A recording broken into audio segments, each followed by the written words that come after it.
as a global fund for education should really expand on that initiative and be grounded in these country-driven processes that also maybe could expand the consultative process with civil society.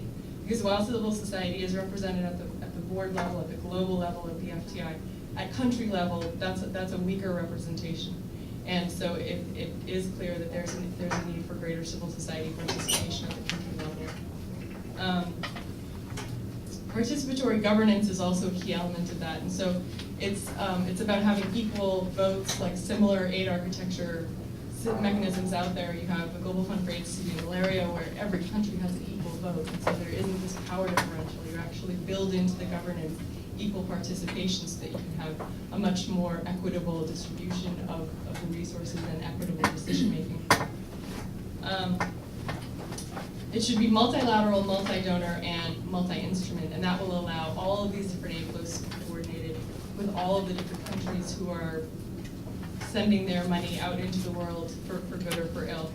And it would also allow much more leveraged kind of financing for education. It also should really embody long-term predictable financing. The recurrent costs and the costs that come up year to year need to be costed out, and countries need to be able to plan ahead. And right now, it's very difficult for countries to plan. So you don't know if you're going to train and hire teachers if next year you have no idea whether the donor is going to live up to their commitment to fill that financing gap. So that's a key element in terms of aid effectiveness that we hope the Global Fund will embody. And finally, there needs to be much greater mutual accountability. And I think that this is something that we all wrestle with.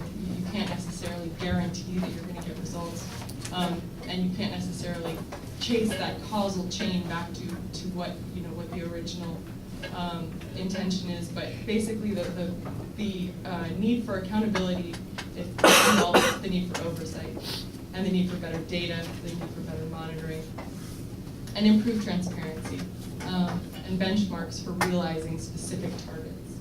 And that way we can actually see, for example, whether USAID is achieving what it set out to do. Often we find that $50 million has disappeared and school fees were never abolished, and we don't know whatever happened to that funding envelope. And it is really a critical time for us to look at how we're spending our money in a more effective way.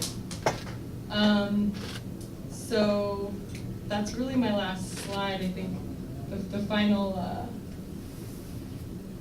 my final comment is just that this is a huge opportunity, and that it's actually now time for the basic education community, the experts, the academics, the folks who have research, who have access to different kinds of knowledge about different architectures, to really draw on best practices and feed into the dialogues around how this could best be implemented, how we really build on the strengths of the FTI, capitalize on the findings of the independent evaluation, and draw on what we know so that we can actually scale up education and reach the EFA goals.